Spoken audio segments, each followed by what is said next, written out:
Hi, I'm Nicole Nott and I'm the founder of Praktis Partners. I wanted to give you a little bit of information about myself so that you can see where I've been in my healthcare career and my business skills. I'm an occupational therapist. I graduated from La Trobe University in 1990 and such a fun time of life, wasn't it, really, university, and then you kind of get into the working world. My first job was at Cedar Court Rehabilitation Hospital in Melbourne, which was an amazing grounding job for me because you got to spend several hours a day with your patients. So I feel like it was an amazing grounding as a new graduate to get those fundamental OT skills. I worked in various adult and community rehab jobs, and then I started in private practice in the mid-1990s part-time, and then ultimately full-time in the late 1990s. Like many young Australians, I also worked overseas in London. I went overseas a couple of times throughout that time, but keep coming back to private practice. And I feel really fortunate that I've been able to do that and create a career for myself and be self-employed for so many years, doing what I loved and doing it under my own steam in my own way. When I came back from overseas in 2000, I started an associative practice called Inside Injury Management Group with a team of occupational therapists and vocational rehabilitation providers, providing services predominantly to compensatable clients, so motor vehicle, workers' comp, medical negligence, public liability. So I have a strong grounding in insurance schemes, and what I'm noticing at the moment is that there are a lot of opportunities with the NDIS, but a lot of people are very anxious about how to engage with an insurance scheme. It's a very different way of doing business for many people. Different client, different stakeholders, different relationships, documentation, compliance. And so I feel for this industry going forward, I've got a lot of skills from an insurance market to help people with. I then sold my share of this business to an occupational medicine company who are expanding nationally, so we're getting a footprint around Australia. My responsibilities included clinical services and staff management, including doctors, nurses, paramedics, physios, OTs and exercise physiologists. And we were providing a range of predominantly occupational medicine services, but not just occupational medicine, other compensatable wellness services. So I had exposure to a multidisciplinary team and transdisciplinary team to some extent, which was fairly new at that time. I also had capacity to work with some really big companies around Australia employing thousands of people. So we're working with large mining clients and large corporates.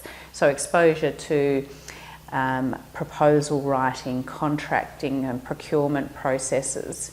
I had my first daughter and I returned back to work with the occupational medicine company. And then I was pregnant again with my second daughter and deciding what to do and where should I place myself at that time.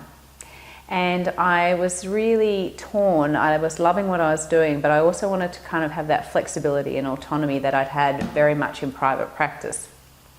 So on maternity leave, I decided that I needed to resign and set up my own business again. So I set up a new business company and trust and registered a new name, did all those things to start a new business.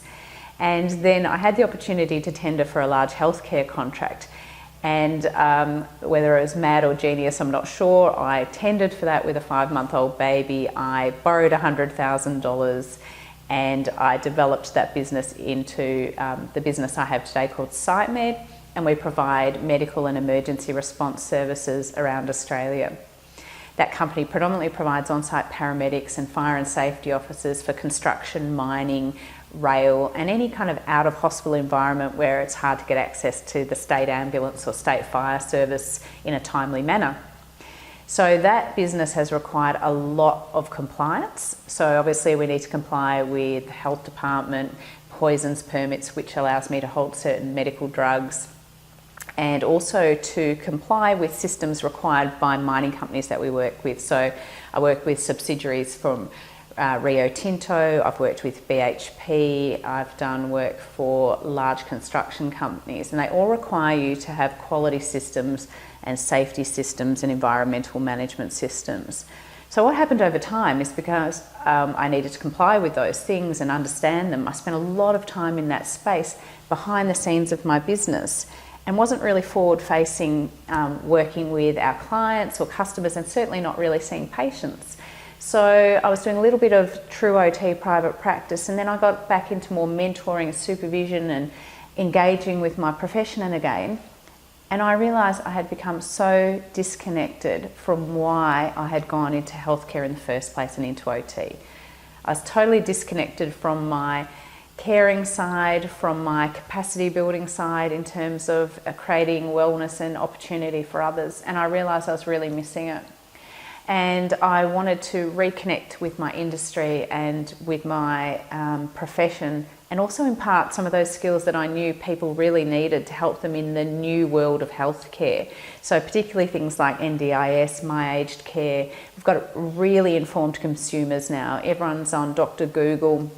There's opportunities to comment on your service in a public realm. And that customer service side of allied health is something that we all need to embrace, and also technology. I'm also really passionate about the thought that small practitioners are often the best. So sometimes, big companies win big contracts, but they don't always have the best staff.